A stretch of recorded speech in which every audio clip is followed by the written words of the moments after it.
നമസ്കാരം. Middle east ന്യൂസിലേക്ക് സ്വാഗതം. ആദ്യം നോക്കാം പ്രധാന വാർത്തകൾ. ഒമാനിലെ വാണിജ്യ സ്ഥാപനങ്ങൾക്ക് ഇലക്ട്രോണിക് പേയ്മെന്റ് സംവിധാനം സജ്ജമാക്കാൻ നിർദ്ദേശം. തീരുമാനം വാണിജ്യ വ്യവസായ നിക്ഷേപ പ്രോത്സാഹന മന്ത്രാലയത്തിന്റേത്. ഉത്തരവ് പാലിക്കാത്ത സ്ഥാപനങ്ങൾക്ക് പിഴ.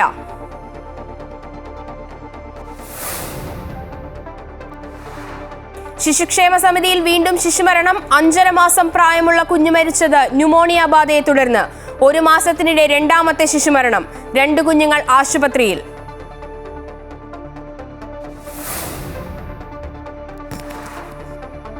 കേരളത്തിൽ 2 ദിവസം ശക്തമായ മഴ. കാറ്റിനും ഇടിമിന്നലിനും സാധ്യത. ജാഗ്രതാ നിർദ്ദേശം. 7 ജില്ലകളിൽ യെല്ലോ അലർട്ട്. കനത്ത മഴയിൽ ഇടുക്കിയിൽ വ്യാപക നാശനഷ്ടം.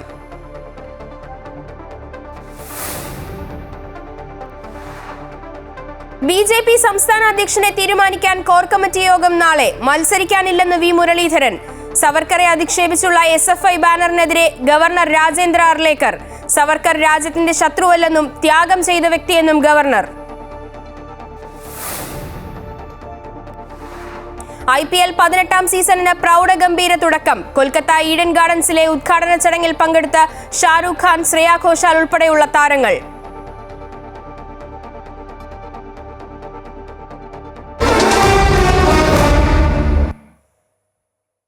ഒമാനിലെ വാണിജ്യ സ്ഥാപനങ്ങൾ ഇലക്ട്രോണിക് പേയ്മെന്റ് സംവിധാനം സജ്ജമാക്കണമെന്ന് നിർദ്ദേശം. വാണിജ്യ വ്യവസായ നിക്ഷേപ പ്രോത്സാഹന മന്ത്രാലയമാണ് ഇത് സംബന്ധിച്ച നിർദ്ദേശം നൽകിയത്. ഉത്തരവ് നടപ്പാക്കാത്ത സ്ഥാപനങ്ങൾ പിഴയൊടുക്കേണ്ടി വരും. ഉപഭോക്തൃ സേവനം, ക്രയവിക്രയങ്ങൾ എന്നിവ വേഗത്തിലാക്കുക, പണമിടപാടിലെ സുരക്ഷ ഉറപ്പുവരുത്തുക, ഡിജിറ്റൽ പരിവർത്തനം സാധ്യമാക്കുക എന്നിവയാണ് ഇലക്ട്രോണിക് പേയ്മെന്റ് സംവിധാനം നടപ്പാക്കുന്നതുകൊണ്ട് ലക്ഷ്യമിടുന്നത്. ഈ പേയ്മെന്റ് സൗകര്യങ്ങൾ നടപ്പാക്കാത്ത സ്ഥാപനങ്ങൾ അത് എത്രയും വേഗം പ്രാബല്യത്തിൽ വരുത്തണമെന്ന് ഒമാൻ വാണിജ്യ വ്യവസായ നിക്ഷേപ പ്രോത്സാഹന മന്ത്രാലയം നിർദ്ദേശം നൽകി. ഫോൺ നമ്പറുകൾ ഉപയോഗിച്ച് ബാങ്ക് ട്രാൻസ്ഫർ വഴിയുള്ള പണമിടപാടുകൾ കുറയ്ക്കണമെന്നും നിർദ്ദേശത്തിൽ പറയുന്നു. ഇലക്ട്രോണിക് പേയ്മെന്റ് സംവിധാനം നടപ്പിലാക്കാത്ത സ്ഥാപനങ്ങളെക്കുറിച്ചുള്ള വിവരങ്ങൾ പൊതുജനങ്ങൾക്ക് മന്ത്രാലയത്തെ അറിയിക്കാം. തജാവു പ്ലാറ്റ്ഫോം വഴിയാണ് ഇത്തരം സ്ഥാപനങ്ങളെക്കുറിച്ച് റിപ്പോർട്ട് ചെയ്യേണ്ടത്. ഇലക്ട്രോണിക് പേയ്മെന്റ് സംവിധാനം നടപ്പിലാക്കാത്ത സ്ഥാപനങ്ങൾക്കെതിരെ പിഴയടക്കമുള്ള നിയമ നടപടികൾ സ്വീകരിക്കുമെന്നും മന്ത്രാലയം മുന്നറിയിപ്പ് നൽകി. 100 റിയാലാണ് പിഴയായി ഈടാക്കുക. വ്യാജ ബില്ലിംഗും തട്ടിപ്പുകളും തടയുക എന്നതും ഇലക്ട്രോണിക് പേയ്മെന്റ് സംവിധാനം നടപ്പാക്കുന്നതിന്റെ ലക്ഷ്യമാണ്.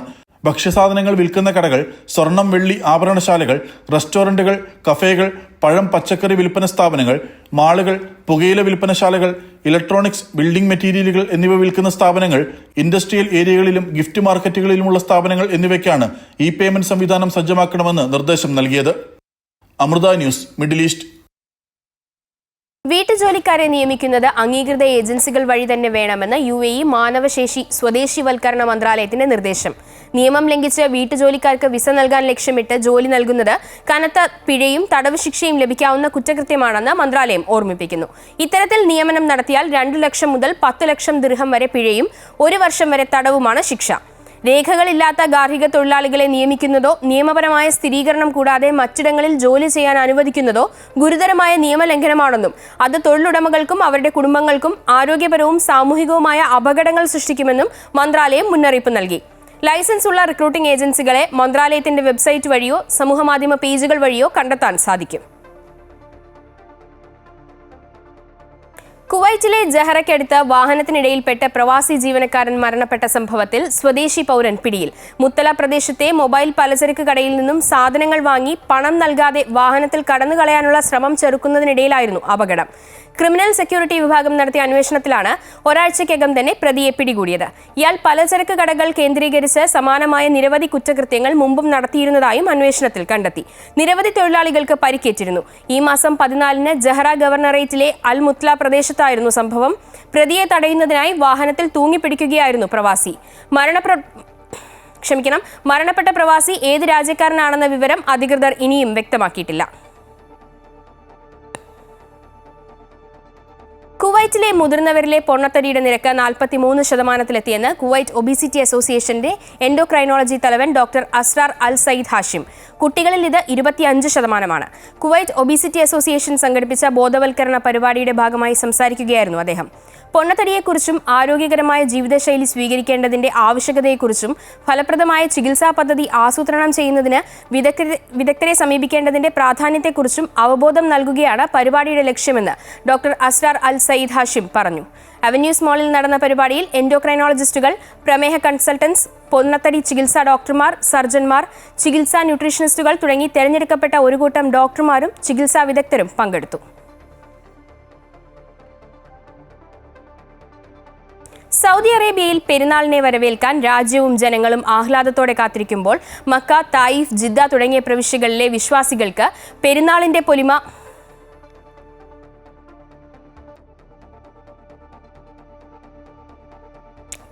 പൊലിമ ഇരട്ടിയാക്കുന്നതിന് വമ്പിച്ച ഓഫറുകളാണ് ഹൈപ്പർ അൽ വഫ പ്രഖ്യാപിച്ചിരിക്കുന്നത്. മാർച്ച് 26 മുതൽ ഏപ്രിൽ 1 വരെ നീണ്ടുനിൽക്കുന്ന പെരുന്നാൾ സ്പെഷ്യൽ ഓഫറുകൾ എല്ലാ വിഭാഗം ഉപഭോക്താക്കൾക്കും ഇഷ്ടപ്പെടുമെന്ന് മാനേജ്മെന്റ് അറിയിച്ചു. ട്രെൻഡിംഗ് ആയിട്ടുള്ള കണ്ണഞ്ചിപ്പിക്കുന്ന സ്റ്റൈലിഷ് വസ്ത്രങ്ങളുടെ കമനീയ ശേഖരത്തോടൊപ്പം ഇലക്ട്രോണിക്, ഫ്രഷ്, ബേക്കറി മുതലായ എല്ലാവിധ സാധനങ്ങൾക്കും വലിയ വിലക്കുറവുകളും പ്രത്യേക പാക്കേജുകളും ലഭ്യമാണ്. ഈദ് ഒഴിവുകളിൽ നാട്ടിലേക്ക് പോകുന്നവർക്ക് കുടുംബാംഗങ്ങൾക്കും സുഹൃത്തുക്കൾക്കുമുള്ള സമ്മാനങ്ങൾ വാങ്ങാൻ ഇത് ഒരു നല്ല അവസരമാണെന്നും മാനേജ്മെന്റ് അറിയിച്ചു. ദുബായ് കിരീടാവകാശിയും UAE ഉപപ്രധാനമന്ത്രിയും പ്രതിരോധ മന്ത്രിയുമായ Sheikh Hamdan bin Mohammed bin Rashid Al മക്തൂമിന് പെൺകുഞ്ഞ് പിറന്നു. ദുബായ് കിരീടാവകാശിയുടെ ഔദ്യോഗിക ഇൻസ്റ്റാഗ്രാം അക്കൗണ്ടിലൂടെയാണ് സന്തോഷ വാർത്ത ലോകത്തെ അറിയിച്ചത്. ഷെയ്ഖ് ഹംദാന്റെ അമ്മയോടുള്ള ആദരസൂചകമായി ഹിന്ദ് എന്നാണ് കുഞ്ഞിന് പേരിട്ടിരിക്കുന്നത്.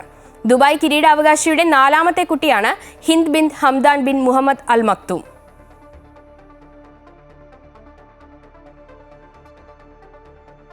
സമൂഹ മാധ്യമങ്ങളിൽ പരസ്യം ചെയ്ത് ഹജ്ജ്, ഉംറ വിസകൾ വാഗ്ദാനം ചെയ്ത് പണം തട്ടാൻ ശ്രമിച്ചവരെ ദുബായ് പോലീസ് അറസ്റ്റ് ചെയ്തു. കുറഞ്ഞ നിരക്കിൽ വേഗത്തിൽ വിസ നടപടികൾ പൂർത്തിയാക്കി നൽകാമെന്ന് വാഗ്ദാനം ചെയ്താണ് സംഘം പണം തട്ടിയെടുക്കുന്നത്. പണം ട്രാൻസ്ഫർ ചെയ്തു കഴിഞ്ഞാൽ പിന്നീട് മറുപടികളൊന്നും തരാതെ ഫോൺ കോളുകൾ ബ്ലോക്ക് ചെയ്യുന്നതായിരുന്നു ഇവരുടെ രീതി. അംഗീകൃത ഏജൻസികളെ മാത്രമേ ഹജ്ജ്, ഉംറ വിസകൾക്കായി സമീപിക്കാവൂ എന്ന് അധികൃതർ പൊതുജനങ്ങൾക്ക് മുന്നറിയിപ്പ് നൽകി. യാഥാർത്ഥ്യവുമായി പൊരുത്തപ്പെടാത്ത രീതിയിൽ കുറഞ്ഞ നിരക്കിൽ വിസ വാഗ്ദാനം ചെയ്യുന്ന പരസ്യങ്ങളോട് പ്രതികരിക്കരുതെന്നും മുന്നറിയിപ്പിൽ പറയുന്നു. ദുബായ് പോലീസിന്റെ eCrime.ae എന്ന പ്ലാറ്റ്ഫോമിലൂടെ ഇത്തരം കുറ്റകൃത്യങ്ങൾ റിപ്പോർട്ട് ചെയ്യാം. മാനവ സാഹോദര്യത്തിന്റെയും ഐക്യത്തിന്റെയും സൗന്ദര്യ സന്ദേശമായി ജിദ്ദ കേരള പൗരാവലി കമ്മ്യൂണിറ്റി ഇഫ്താർ സംഘടിപ്പിച്ചു. കേരളത്തിലെ 14 ജില്ലകളിൽ നിന്നുള്ള ജില്ലാ പ്രാദേശിക കൂട്ടായ്മകളുടെ ഭാരവാഹികളും കമ്മ്യൂണിറ്റി ഇഫ്താറിന്റെ ഭാഗമായി. ഷറഫിയയിൽ സംഘടിപ്പിച്ച പരിപാടിയിൽ ജിദ്ദ കേരള പൗരാവലി ചെയർമാൻ കബീർ കൊണ്ടോട്ടി റമദാൻ സന്ദേശം നൽകി. ജനറൽ കൺവീനർ മൻസൂർ വയനാട് സ്വാഗതവും ട്രഷറർ ഷെരീഫ് അറക്കൽ നന്ദിയും പറഞ്ഞു. ബീരാൻകുട്ടി കോയിസൻ, ജലീൽ കണ്ണമംഗലം, CH ബഷീർ, ഉണ്ണി തെക്കേടത്ത്, നവാസ് തങ്ങൾ എന്നിവർ ഇഫ്താർ സംഗമത്തിന്റെ പ്രവർത്തനങ്ങൾക്ക് വിവിധ വകുപ്പുകളുടെ ഏകോപനം നിർവഹിച്ചു. ജിദ്ദയിലെ സാമൂഹ്യ, സാംസ്കാരിക, ജീവകാരുണ്യ, മാധ്യമ, വിദ്യാഭ്യാസ, സംരംഭ രംഗത്തെ പ്രതിനിധികൾ ഇഫ്താറിൽ പങ്കെടുത്തു. മസ്ജിദ് ഹറമിൽ ഏറ്റവും തിരക്കുള്ള സമയങ്ങളിൽ ഹറമിലേക്ക് കുട്ടികളെ ഒപ്പം കൊണ്ടുവരരുതെന്ന് സൗദി ആഭ്യന്തര മന്ത്രാലയത്തിന് കീഴിലെ നാഷണൽ സെക്യൂരിറ്റി കൺട്രോൾ സെന്റർ തീർത്ഥാടകരോടും വിശ്വാസികളോടും ആവശ്യപ്പെട്ടു. തിരക്കേറുന്ന നമസ്കാര സമയങ്ങളിൽ സന്ദർശകരുടെ എണ്ണം വർദ്ധിക്കുന്ന സാഹചര്യത്തിൽ എല്ലാവരുടെയും സുഖസൗകര്യങ്ങൾ ഉറപ്പാക്കാൻ സുരക്ഷാ മാർഗനിർദ്ദേശങ്ങൾ പാലിക്കേണ്ടത് ഏറെ പ്രാധാന്യമാണെന്നും നാഷണൽ സെക്യൂരിറ്റി കൺട്രോൾ സെന്റർ പറഞ്ഞു. ഹറമിനടുത്ത് പ്രത്യേകം സജ്ജീകരിച്ച ശിശു സംരക്ഷണ കേന്ദ്രങ്ങളിലൂടെ കുട്ടികൾക്ക് സുരക്ഷിതമായ അന്തരീക്ഷം ഒരുക്കുന്നതായി ഹറം കാര്യ വകുപ്പ് വ്യക്തമാക്കി. കുട്ടികൾക്ക് സുരക്ഷിതവും സുഖകരവുമായ അന്തരീക്ഷം പ്രദാനം ചെയ്യാനായി ഈ കേന്ദ്രങ്ങൾ 24 മണിക്കൂറും പ്രവർത്തിക്കുന്നുണ്ട്. കുഞ്ഞുങ്ങളെ ശിശുപരിചരണ കേന്ദ്രങ്ങളിൽ ഏൽപ്പിക്കുന്നതോടെ മാതാപിതാക്കൾക്ക് ഹറമിൽ ആശ്വാസത്തോടെയും മനസമാധാനത്തോടെയും ആരാധന നടത്താൻ കഴിയും. മദീനയിലെ മസ്ജിദുൻ നബവിയിലും ഹറം കാര്യ വകുപ്പ് ശിശുപരിചരണ കേന്ദ്രങ്ങൾ ഒരുക്കിയിട്ടുണ്ട്. സൗദി അറേബ്യയിലെ യൂണിവേഴ്സിറ്റികളിൽ വിദേശ വിദ്യാർത്ഥികൾക്ക് ഡിഗ്രി, PG പഠനത്തിന് അവസരം. സൗദിയിലുള്ളവർക്ക് ജൂൺ 15 മുതൽ ജൂലൈ 31 വരെ ഡിഗ്രിക്കും മെയ് 1 മുതൽ ഒക്ടോബർ 31 വരെ PGക്കും അപേക്ഷിക്കാം. സൗദിക്ക് പുറത്തുനിന്നുള്ളവർക്ക് ഡിഗ്രിക്ക് മെയ് 1 മുതൽ ജൂൺ 14 വരെയും PGക്ക് മെയ് 1 മുതൽ ഒക്ടോബർ 31 വരെയും അപേക്ഷകൾ അയക്കാം.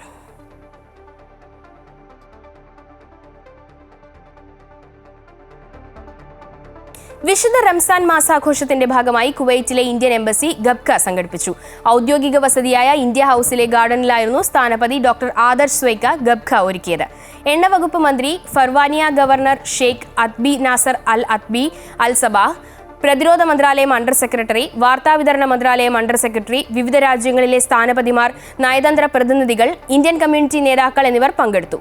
ഇന്ത്യൻ സമൂഹം റംസാൻ സമയത്ത് ഇഫ്താർ, ഗബ്ക വിരുന്നുകൾ നടത്തുന്നതിലൂടെ ഇരു രാജ്യങ്ങളും തമ്മിലുള്ള ശക്തമായ സാംസ്കാരിക ബന്ധത്തെയാണ് പ്രതിഫലിപ്പിക്കുന്നതെന്ന് ഡോക്ടർ ആദർശ് സ്വൈക്ക പറഞ്ഞു. ഇന്ത്യൻ പ്രധാനമന്ത്രിയുടെ ചരിത്രപരമായ കുവൈറ്റ് സന്ദർശനം വളരെ വിജയകരമാണെന്ന് വിശേഷിപ്പിച്ച അദ്ദേഹം സമസ്ത മേഖലകളിലും ഇരു രാജ്യങ്ങളും തമ്മിലുള്ള ബന്ധത്തിന് സന്ദർശനം ആക്കക്കൂട്ടിയെന്നും ചൂണ്ടിക്കാട്ടി. വൈവിധ്യമാർന്ന ഇന്ത്യൻ ഭക്ഷ്യവിഭവങ്ങളും ഇന്ത്യക്കാരായ കലാകാരന്മാർ അവതരിപ്പിച്ച ശാസ്ത്രീയ സംഗീത പരിപാടിയും ഉണ്ടായിരുന്നു. മറ്റു വാർത്തകൾ നോക്കാം. ആശാവർക്കർമാരുടെ അനിശ്ചിതകാല നിരാഹാര സമരം 3-ാം ദിവസത്തിലേക്ക് എത്തുമ്പോൾ സമരത്തിന് പിന്തുണയേറുകയാണ്. സമരത്തിന് ഐക്യദാർഢ്യവുമായി സംസ്ഥാനത്തെ ആശാവർക്കർമാർ തിങ്കളാഴ്ച കൂട്ട ഉപവാസം അനുഷ്ഠിക്കും.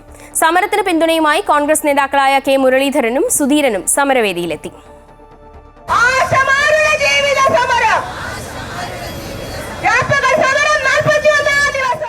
ആശാവർക്കർമാരുടെ രാപ്പകൽ സമരം 41 ദിവസം പിന്നിടുമ്പോൾ 3-ാം ദിവസത്തിലേക്ക് എത്തി നിൽക്കുന്ന അനിശ്ചിതകാല നിരാഹാര സമരത്തിന് വൻ ജനകീയ പിന്തുണയാണ് ലഭിക്കുന്നത്. സമരം കൂടുതൽ ശക്തമാക്കുന്നതിന്റെ ഭാഗമായി തിങ്കളാഴ്ച ആശാവർക്കർമാർ സംസ്ഥാന വ്യാപകമായി കൂട്ട ഉപവാസ സമരം നടത്തും. വിവിധ ജില്ലകളിൽ നിന്നുള്ള ആശാവർക്കർമാർ സെക്രട്ടേറിയറ്റ് പടിക്കലെ കൂട്ട ഉപവാസത്തിൽ പങ്കെടുക്കും. ഇവിടെ 3 ദിവസമായി അനിശ്ചിതകാല നിരാഹാര സമരം ആരംഭിച്ചിരിക്കുന്ന ഈ സമരത്തോട് ഐക്യദാർഢ്യം പ്രഖ്യാപിച്ചുകൊണ്ട് മറ്റന്നാൾ 24-ാം തീയതി കൂട്ട ഉപവാസം നടക്കുകയാണ്. ഇവിടേക്ക് കടന്നു വരുന്ന മുഴുവൻ ആശാവർക്കർമാരും വന്നെത്താൻ പറ്റാത്ത ആളുകൾ അതത് ജില്ലകളിൽ അതത് സെന്ററുകളിൽ ഉപവാസം അനുഷ്ഠിക്കുകയാണ്. തങ്ങളുടെ ജീവൻ ബലികൊടുത്തും സമരം തുടരുമെന്ന് 2-ാം ദിനം നിരാഹാര സമരത്തിലേക്ക് എത്തിയ ആശാവർക്കർ ശോഭ പറയുന്നു. അവര് നമ്മളെ അങ്ങോട്ടും ഇങ്ങോട്ടും ഇട്ട് തട്ടിക്കളിച്ച് രസിക്കുകയാണ്. ആരെങ്കിലും ഒരു ഇത്ര ആശമാരെ മരണം കണ്ടാലേ അവർക്ക് സമാധാനമാവുള്ളൂ. അതിനുള്ള നടപടിയായിരിക്കും.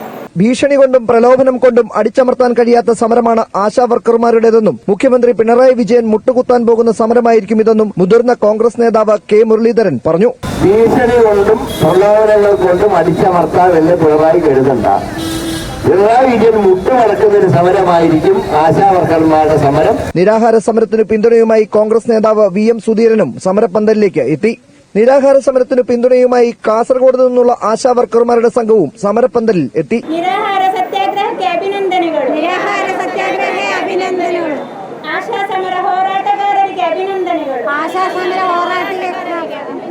ആശാവർക്കർമാരുടെ സമരം 3-ാം ദിനം പിന്നിടുമ്പോഴും സമരത്തിന്റെ ഊർജം വർദ്ധിക്കുകയാണ്. ക്യാമറമാൻ ചന്ദ്രജോസിനൊപ്പം രജിത് കുമാർ, അമൃത ന്യൂസ്, തിരുവനന്തപുരം. ആശാവർക്കർമാരുടെ സമരത്തെ അനുകൂലിച്ചും പ്രതികൂലിച്ചും നേതാക്കൾ രംഗത്ത്. കേന്ദ്ര സർക്കാരിനാണ് ആശമാരുടെ കാര്യത്തിൽ പ്രാഥമിക ഉത്തരവാദിത്തമെന്ന് മന്ത്രി ആർ ബിന്ദു. ആശാവർക്കർമാർക്ക് പിടിവാശി എന്ന സർക്കാർ വാദം വിചിത്രമെന്ന് UDF കൺവീനർ MM ഹസൻ. ആശാവർക്കർമാർക്കെതിരെയായിരുന്നു മന്ത്രി ആർ ബിന്ദുവിന്റെ പ്രതികരണം. കേന്ദ്ര സർക്കാരിനാണ് ആശമാരുടെ കാര്യത്തിൽ പ്രാഥമിക ഉത്തരവാദിത്തം.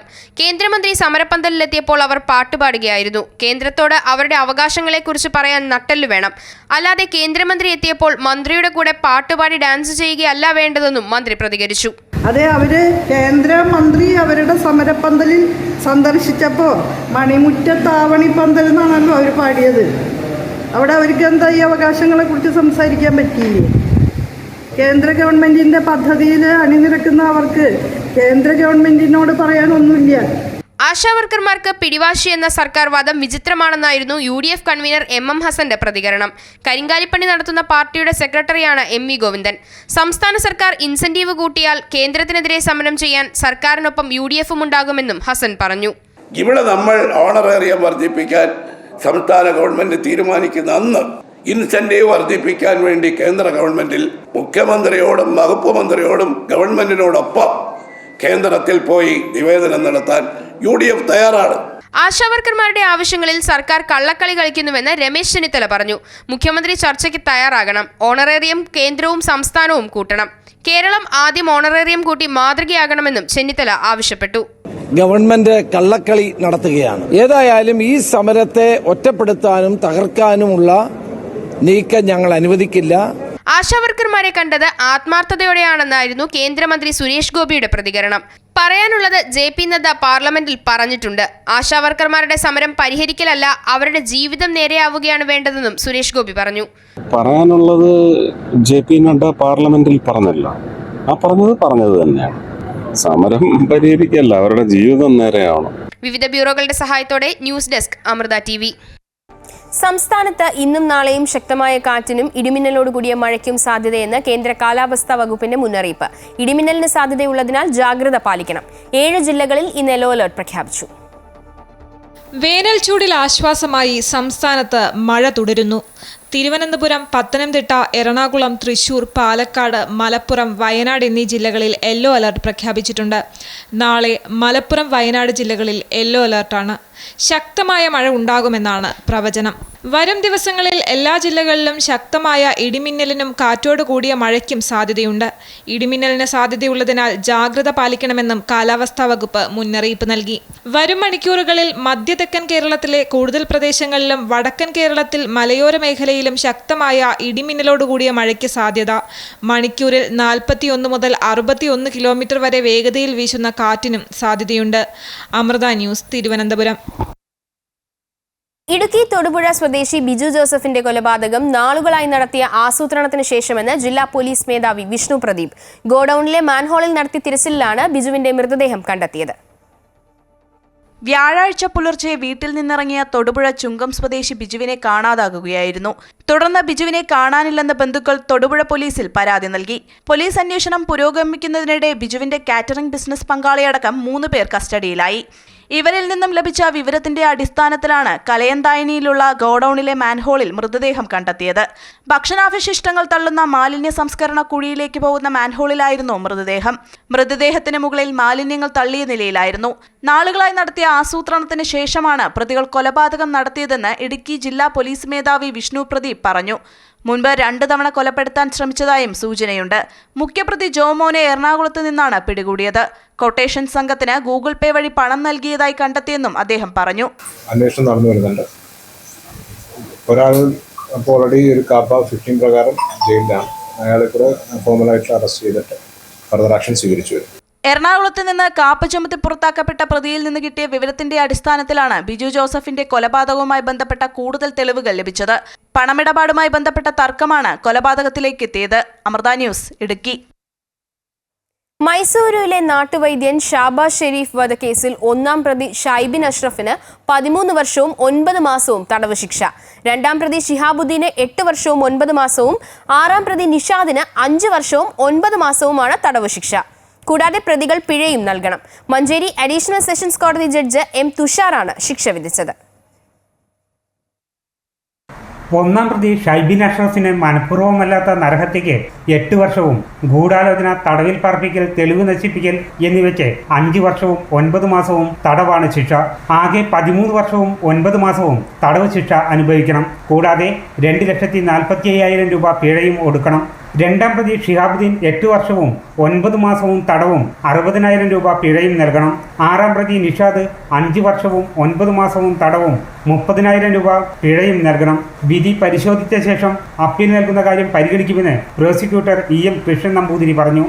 സാധാരണ നിലയിൽ നല്ല കടുത്ത ശിക്ഷ തന്നെ ഈ കേസിൽ വന്നിട്ടുണ്ട്. പക്ഷെ ചില വകുപ്പുകൾ പ്രകാരം കുറ്റക്കാരനാണെന്ന് കണ്ടിട്ടില്ല. അതുപോലെ തന്നെ ചില ആളുകൾ കുറ്റം തെളിയിക്കപ്പെട്ടില്ല എന്നുള്ളതുകൊണ്ട് വിട്ടുപോയില്ല. അപ്പോൾ അതിനും കൂടി പരിഗണിച്ചുകൊണ്ട് മൊത്തം ഇത് പരിശോധിച്ച് അപ്പീലിൻ്റെ സാധ്യതകൾ പരിശോധിക്കാൻ എന്ന് മാത്രമേ ഉള്ളൂ. മറ്റേ ശരിക്കും ഒരു ബാലൻസ്ഡ് ആയിട്ടുള്ള ജഡ്ജ്മെന്റ് എന്നുള്ളതാണ് പറയാൻ. മൂലക്കുരുവിന് നൽകുന്ന ഒറ്റമൂലിയുടെ രഹസ്യമറിയാൻ 2019 ആഗസ്റ്റ് 1-നാണ് മൈസൂരിൽ നിന്ന് ഷാബാസ് ഷെരീഫിനെ നിലമ്പൂരിലേക്ക് തട്ടിക്കൊണ്ടുവന്നത്. രഹസ്യം കൈമാറാതിരുന്നതോടെ 2020 ഒക്ടോബർ 8-ന് കൊലപ്പെടുത്തി മൃതദേഹം ചാലിയാർ ഒഴുക്കി എന്നതാണ് കേസ്. അമൃത ന്യൂസ്, മലപ്പുറം. കോഴിക്കോട് ഷിബിലയുടെ കൊലപാതകത്തിൽ താമരശ്ശേരി പോലീസിന്റെ വീഴ്ചയിൽ മനുഷ്യാവകാശ കമ്മീഷൻ കേസെടുത്തു. കോഴിക്കോട് റൂറൽ ജില്ലാ പോലീസ് മേധാവി അന്വേഷണം നടത്തി 15 ദിവസത്തിനകം റിപ്പോർട്ട് സമർപ്പിക്കണമെന്ന് കമ്മീഷൻ ജുഡീഷ്യൽ അംഗം കെ ബൈജുനാഥ് ആവശ്യപ്പെട്ടു. ഏപ്രിൽ 29-ന് കോഴിക്കോട് കേസ് പരിഗണിക്കും. നേരിട്ടും സമൂഹമാധ്യമം വഴിയും ഷിബിലയെ ഭർത്താവ് യാസിർ ഭീഷണിപ്പെടുത്തിയതിനെ തുടർന്ന് കഴിഞ്ഞ ജനുവരി 28-ന് താമരശ്ശേരി പോലീസിന് പരാതി നൽകിയിരുന്നു. എന്നാൽ യാസിറിനെ വിളിച്ചു വരുത്തി താക്കീത് നൽകി പറഞ്ഞയക്കുകയായിരുന്നുവെന്നാണ് പരാതി. ഭർത്താവിന്റെ വീട്ടിലുള്ള ഷിബിലയുടെ മക്കളുടെ വസ്ത്രങ്ങൾ പോലും വാങ്ങി നൽകാൻ പോലീസ് തയ്യാറായില്ലെന്നും ആക്ഷേപമുണ്ട്. പത്രവാർത്തയുടെ അടിസ്ഥാനത്തിൽ സ്വമേധയാ രജിസ്റ്റർ ചെയ്ത കേസിലാണ് നടപടി. ലോക്സഭാ മണ്ഡല പുനർനിർണയം 2056 വരെ മരവിപ്പിക്കണമെന്ന് ചെന്നൈ സമ്മേളനം. പാർലമെന്റിൽ യോജിച്ചെതിർക്കുമെന്ന് തമിഴ്നാട് മുഖ്യമന്ത്രി MK സ്റ്റാലിൻ. മുഖ്യമന്ത്രിമാരും പാർട്ടി പ്രതിനിധികളും ഒന്നിച്ച് രാഷ്ട്രപതിയെ കാണും. പാർലമെന്റിൽ യോജിച്ച് പ്രവർത്തിക്കാൻ MP-മാർ അടങ്ങുന്ന കോർ കമ്മിറ്റി രൂപീകരിക്കും. മണ്ഡല പുനർനിർണയത്തിൽ മുഖ്യമന്ത്രി പിണറായി വിജയനും BJP-യെ കടന്നാക്രമിച്ചു. സമ്മേളനത്തിൽ നിന്ന് തൃണമൂൽ കോൺഗ്രസ് വിട്ടുനിന്നു. മണ്ഡല പുനർനിർണയം 2056 വരെ മരവിപ്പിക്കണമെന്ന് സ്റ്റാലിൻ വിളിച്ചു ചേർത്ത ചെന്നൈ സമ്മേളനം ആവശ്യപ്പെട്ടു. ഈ ആവശ്യം ഉന്നയിച്ച് രാഷ്ട്രപതിക്ക് നിവേദനം നൽകും. മുഖ്യമന്ത്രിമാരും പാർട്ടി പ്രതിനിധികളും ഒന്നിച്ച് രാഷ്ട്രപതിയെ കാണും. പാർലമെന്റിൽ യോജിച്ച് പ്രവർത്തിക്കാൻ എംപിമാർ അടങ്ങുന്ന കോർ കമ്മിറ്റി രൂപീകരിക്കും. മണ്ഡല പുനർനിർണയ നീക്കം പാർലമെന്റിൽ യോജിച്ച് തടയും. ജനാധിപത്യവും ഫെഡറലിസവും സംരക്ഷിക്കാനായാണ് പോരാട്ടം. മണ്ഡല പുനർനിർണയം തെക്കൻ സംസ്ഥാനങ്ങളുടെ പ്രാതിനിധ്യത്തെ ബാധിക്കും. അതുകൊണ്ടാണ് ഒന്നിച്ചെതിർക്കുന്നതെന്നും സ്റ്റാലിൻ പറഞ്ഞു. സംസ്ഥാനങ്ങളുടെ ശക്തി കുറയ്ക്കുക എന്നത് ലക്ഷ്യമിട്ട് പ്രവർത്തിക്കുന്ന പാർട്ടിയാണ് BJP എന്നും ഇത് ചരിത്ര ദിനമാണെന്നും സ്റ്റാലിൻ പറഞ്ഞു. മണ്ഡല പുനർനിർണയം ഡെമോക്രസിന്റെ വാൾ പോലെ ഭീഷണി ഉയർത്തുന്നുവെന്ന് പിണറായി വിജയൻ പ്രതികരിച്ചു. കൊളോണിയൽ കാലത്തെ ഓർമ്മിപ്പിക്കുന്ന നീക്കമാണിത്.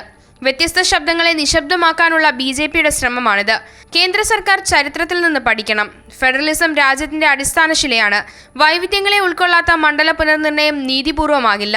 മണ്ഡല പുനർനിർണയ നീക്കം BJPക്ക് വേണ്ടിയാണ്. തെക്കേ ഇന്ത്യയിലെ സീറ്റുകൾ കാര്യമായി കുറയുമെന്നും പിണറായി കൂട്ടിച്ചേർത്തു. ഐക്യദാർഢ്യം പ്രഖ്യാപിച്ച് മുഖ്യമന്ത്രി പിണറായി വിജയൻ, തെലങ്കാന മുഖ്യമന്ത്രി രേവന്ത് റെഡ്ഡി, പഞ്ചാബ് മുഖ്യമന്ത്രി ഭഗവന്ത് മാൻ, കർണാടക ഉപമുഖ്യമന്ത്രി DK ശിവകുമാർ എന്നിവരടക്കം യോഗത്തിനെത്തി. കേരളത്തിൽ നിന്ന് CPI സംസ്ഥാന secretary Binoy Viswam, NK Premachandran MP, മുസ്ലിം ലീഗ് ജനറൽ സെക്രട്ടറി PMA സലാം, ജോസ് കെ മാണി MP എന്നിവരും യോഗത്തിൽ പങ്കെടുത്തു. അതേസമയം DMK നാടകം കളിക്കുന്നുവെന്നാരോപിച്ച് BJP കരിങ്കൊടി പ്രതിഷേധം നടത്തി. News desk Amrita TV. 2024 ജ്ഞാനപീഠ പുരസ്കാരം ഹിന്ദി എഴുത്തുകാരൻ വിനോദ് കുമാർ ശുക്ലയ്ക്ക്. സാഹിത്യ മേഖലയ്ക്ക് നൽകിയ സമഗ്ര സംഭാവന പരിഗണിച്ചാണ് പുരസ്കാരം. ജ്ഞാനപീഠ പുരസ്കാരം ലഭിക്കുന്ന ഛത്തീസ്ഗഡിൽ നിന്നുള്ള ആദ്യ എഴുത്തുകാരനാണ് വിനോദ് കുമാർ ശുക്ല. കഥ, കവിത, നോവൽ തുടങ്ങി വിവിധ സാഹിത്യ മേഖലകൾക്ക് നൽകിയ സംഭാവനകൾ പരിഗണിച്ചാണ് 88-കാരനായ വിനോദ് കുമാർ ശുക്ലയ്ക്ക് പുരസ്കാരം. പ്രതിഭ റേയുടെ നേതൃത്വത്തിലുള്ള സമിതിയാണ് പുരസ്കാരം പ്രഖ്യാപിച്ചത്. 1999 വിനോദ് കുമാർ ശുക്ലയ്ക്ക് കേന്ദ്ര സാഹിത്യ അക്കാദമി പുരസ്കാരം ലഭിച്ചിരുന്നു. ലഗ്ഭഗ് ജയ്ഹിന്ദാണ് ആദ്യ കവിതാ സമാഹാരം. ദീവാർ മേം ഏക് ഖിഡ്കി രഹ്തി ദി, നൗകർ കി ഖമീസ്, ഖിലേഗ തോ ദേഖേംഗ തുടങ്ങിയ പ്രശസ്ത നോവലുകളും വിനോദ് കുമാർ ശുക്ല രചിച്ചു. 11 ലക്ഷം രൂപയും ഫലകവും അടങ്ങുന്നതാണ് award. Madhav Kaushik, Damodar Mauzo, Prabha Varma, Anamika, A. Krishnarao, Praful Shiledar, Jangi Prasad Sharma, Jnanpith director Madhusudanan Anand എന്നിവരായിരുന്നു സെലക്ഷൻ കമ്മിറ്റിയിലെ മറ്റംഗങ്ങൾ. News desk Amrita TV.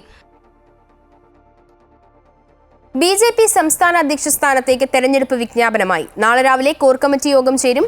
ഉച്ചകഴിഞ്ഞ് നാമനിർദ്ദേശ പത്രിക സമർപ്പണം. തിങ്കളാഴ്ച രാവിലെ സംസ്ഥാന കൗൺസിലിൽ അധ്യക്ഷനെ പ്രഖ്യാപിക്കും. സംസ്ഥാന അധ്യക്ഷനായി ഒരു മത്സര രംഗത്ത് താൻ ഉണ്ടാവില്ലെന്ന് ആവർത്തിച്ച് വി മുരളീധരൻ. ലോക്സഭാ MPയോ MLAയോ ആകുക മാത്രമാണ് ഇനി തന്റെ രാഷ്ട്രീയ ലക്ഷ്യമെന്നും വി മുരളീധരൻ അമൃത വാർത്തകളോട് വ്യക്തമാക്കി. ഞായറാഴ്ച രാവിലെ BJP കോർ കമ്മിറ്റി യോഗം ചേർന്ന് ആരാണ് നാമനിർദ്ദേശ പത്രിക നൽകേണ്ടത് എന്ന് തീരുമാനിക്കും. ഒരു മത്സരം ഒഴിവാക്കാനായി ഒറ്റ നാമനിർദ്ദേശ പത്രിക മാത്രമേ ഉണ്ടാവുകയുള്ളൂ. ഉച്ചയ്ക്ക് 2 മുതൽ 3 മണിവരെ BJP സംസ്ഥാന കമ്മിറ്റി ഓഫീസിൽ നാമനിർദ്ദേശ പത്രിക സമർപ്പിക്കാം. വൈകിട്ട് 4-ന് സൂക്ഷ്മ പരിശോധന നടക്കും. തിങ്കളാഴ്ച രാവിലെ BJP സംസ്ഥാന കൗൺസിൽ യോഗം ചേർന്ന് പ്രസിഡന്റ് തെരഞ്ഞെടുപ്പിന്റെ ഫലം പ്രഖ്യാപിക്കും. നിലവിലെ രാഷ്ട്രീയ സാഹചര്യത്തിൽ സംസ്ഥാന അധ്യക്ഷ പദവിയിൽ K. സുരേന്ദ്രൻ തുടരാൻ തന്നെയാണ് സാധ്യത. എന്നാൽ ഇപ്പോൾ തന്നെ 5 വർഷം പൂർത്തിയായ സുരേന്ദ്രന് വീണ്ടും ഒരു ടേം നൽകണമോ എന്ന ചോദ്യവും ഉയരുന്നുണ്ട്. തൃശൂരിലെ വിജയവും ലോക്സഭാ തെരഞ്ഞെടുപ്പിലെ വോട്ട് വിഹിതം ഉയർന്നതും സുരേന്ദ്രന്റെ നേട്ടമായി പരിഗണിക്കപ്പെടും. JP നഡ്ഡാജിയുടെ ടേം ഓരോ വർഷം വീതമായിട്ട് 2 തവണ ദീർഘിപ്പിച്ച് അങ്ങനെ ഇപ്പോൾ 5 വർഷമായത്. അതിൻ്റെ ഫലമായിട്ടാണ് സുരേന്ദ്രനും ആ ടേം നീട്ടിക്കിട്ടിയത്. പക്ഷേ ടേം ഒന്നേ ആയിട്ടുള്ളൂ. അപ്പോൾ സാങ്കേതികമായിട്ട് വേണമെങ്കിൽ സുരേന്ദ്രൻ ഇനി ആവാം ഒരു സെക്കൻഡ് ടേം. എന്നാൽ സുരേന്ദ്രന് പകരമായി നിരവധി പേരുകളും ഉയരുന്നുണ്ട്. MT രമേശിനെ പരിഗണിക്കണമെന്നാവശ്യപ്പെടുന്ന വലിയൊരു വിഭാഗം പാർട്ടിയിലുണ്ട്.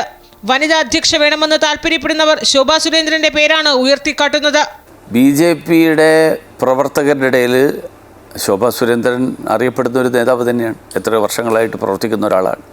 അതുകൊണ്ട് മുൻ പ്രസിഡന്റുമാരുടെ കുറേ പേരുടെ പേരുകൾ പറയുന്നതിന് പുറമെ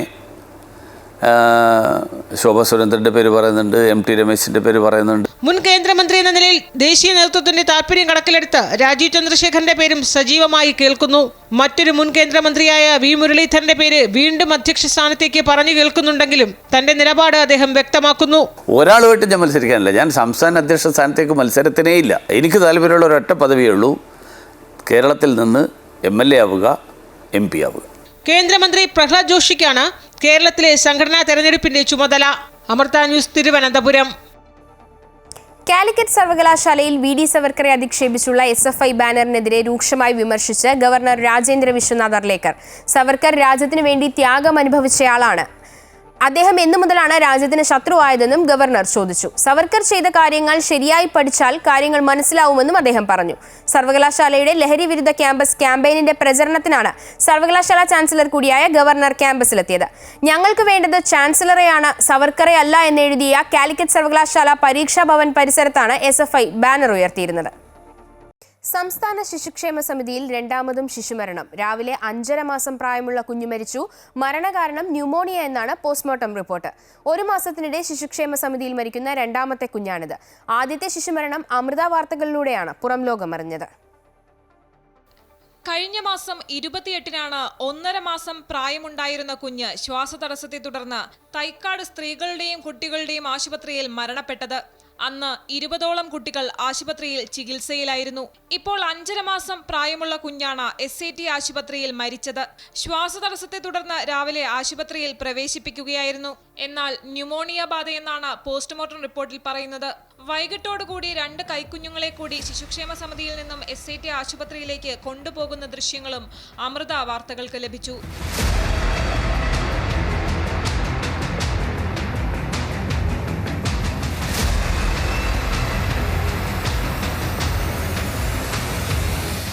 ശാരീരിക അസ്വസ്ഥതകളെ തുടർന്നാണ് ഇവരെ ആശുപത്രിയിൽ പ്രവേശിപ്പിച്ചത്. ശിശുക്ഷേമ സമിതിയുടെ കെട്ടിടത്തിന് അറ്റകുറ്റപ്പണി നടക്കുന്നതിനാൽ കുട്ടികളെ സമീപത്തുള്ള ലോഡ്ജിലും മറ്റൊരു കെട്ടിടത്തിലുമായാണ് മാറ്റിപ്പാർപ്പിച്ചിരിക്കുന്നത്. ചെറിയ കുഞ്ഞുങ്ങളെ പാർപ്പിച്ചിരിക്കുന്ന ലോഡ്ജിൽ വേണ്ടത്ര സൗകര്യമില്ലെന്ന പരാതിയും ഉയരുന്നുണ്ട്. ഫാൻ പോലും ഇല്ലാത്ത ലോഡ്ജ് മഴയത്ത് ചോർന്നൊലിക്കുന്ന കെട്ടിടമാണെന്ന ആക്ഷേപവും ഉയരുന്നുണ്ട്. അതേസമയം ഈ കെട്ടിടത്തിന്റെ താഴത്തെ നിലയിൽ ശിശുക്ഷേമ സമിതിയുടെ ജനറൽ സെക്രട്ടറിക്കും ട്രഷറർക്കും AC ഉൾപ്പെടെയുള്ള പച്ചപ്പരവതാനി വിരിച്ച മുറികളുള്ളപ്പോഴാണ് അസൗകര്യങ്ങളുടെ നടുവിൽ കുഞ്ഞുങ്ങളെ പാർപ്പിച്ചിരിക്കുന്നത്. അമൃത ന്യൂസ്, തിരുവനന്തപുരം.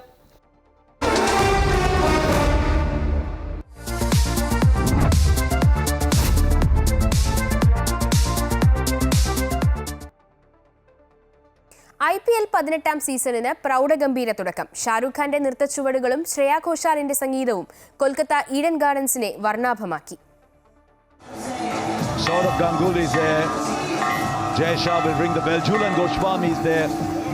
ബോളിവുഡ് താരവും കൊൽക്കത്ത നൈറ്റ് റൈഡേഴ്സ് ഉടമയുമായ ഷാരൂഖ് ഖാന്റെ നേതൃത്വത്തിലായിരുന്നു ഉദ്ഘാടന ചടങ്ങുകൾ.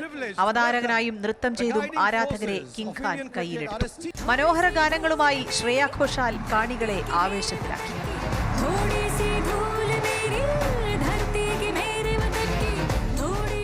പഞ്ചാബി ഗായകൻ കരൺ ഔജയിലെയും ഗംഭീര പ്രകടനം കാഴ്ചവെച്ചു. തന്റെ ഹിറ്റ് പാട്ടുകളിലൂടെ കരൺ വേദിയെ ഇളക്കി മറിച്ചു.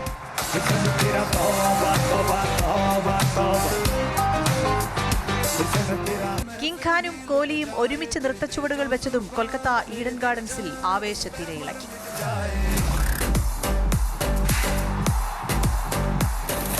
News desk, Amrita TV. IPL 18-ാം സീസണിലെ ആദ്യ മത്സരത്തിൽ റോയൽ ചലഞ്ചേഴ്സ് ബംഗളൂരുവിന് ജയം. കൊൽക്കത്തയെ തോൽപ്പിച്ചത് 7 വിക്കറ്റിനാണ്. ആദ്യം ബാറ്റ് ചെയ്ത കൊൽക്കത്ത 20 ഓവറിൽ 8 വിക്കറ്റ് നഷ്ടത്തിൽ 174 റൺസ് എടുത്തു. മറുപടി ബാറ്റിംഗിനിറങ്ങിയ ബംഗളൂരു 16.2 ഓവറിൽ വിജയിച്ചു. വിരാട് കോഹ്ലിയും ഫിൽ സോൾട്ടും അർദ്ധ സെഞ്ചുറി നേടി. ഈ വാർത്താ ബുള്ളറ്റിൻ പൂർണ്ണമാകുന്നു. കൂടുതൽ വാർത്തകൾക്കായി അമൃത ന്യൂസ് YouTube ചാനൽ സന്ദർശിക്കുക.